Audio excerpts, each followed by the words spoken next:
May I have everybody's attention? Absolutely. Yes. I'm going to give the traditional best man speech now, and I worked on this a little bit. Hopefully you'll do that at the end as well. Cross my fingers. But John's been my best friend since 7th grade. I've known John for 28 years. We first met in 7th grade in music class. That's the first time I was aware of something called the John Vinacci.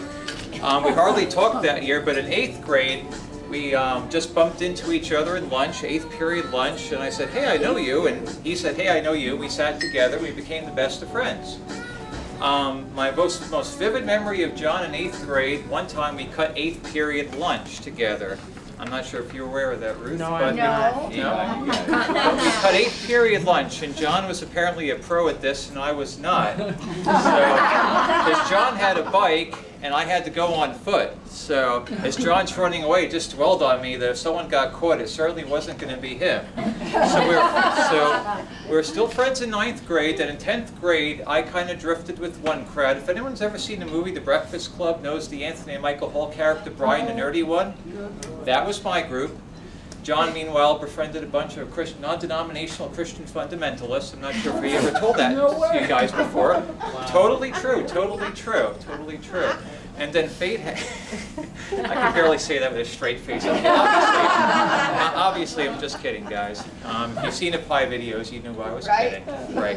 But in 12th grade, fate decreed that we were in the same English class, Mr. DeCarroll's 12th grade class.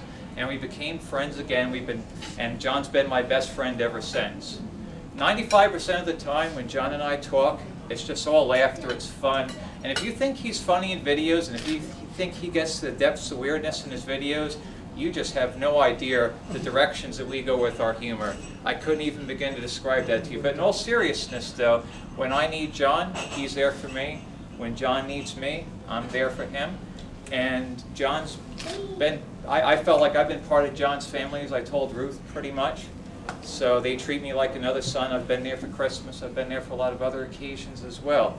Now, with all that said, although John's my best friend, I am not John's best friend. And John's best friend is the person sitting to his right, Miss Melissa Cavanaugh. And I couldn't be happier to give up my spot to a better woman.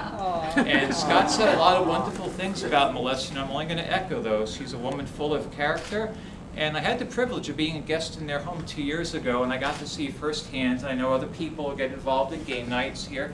And you know firsthand how well they work together as a couple, how special they are as a couple, how they just fit like peas in a pod, yin and yang.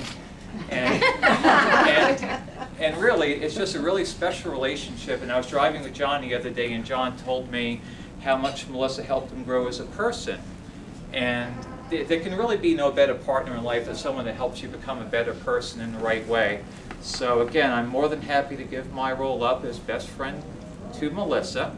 A long time ago, when John and I were a lot younger than we are now, John's smiling, he's waiting for the punchline. We had a much more simplistic view of life. John and I thought that the only answers in life are Singapore slings and hoarding gold in case of the next disaster. But now we know that the most special things in life are meaningful relationships. So I'd like to have a toast to the most meaningful relationship that my best friend is ever going to have. To meaningful relationships. My toast. Okay. Oh, cheers. Cheers. Thank you. Joe? Toast. Okay. Thank you very much for your attention, guys.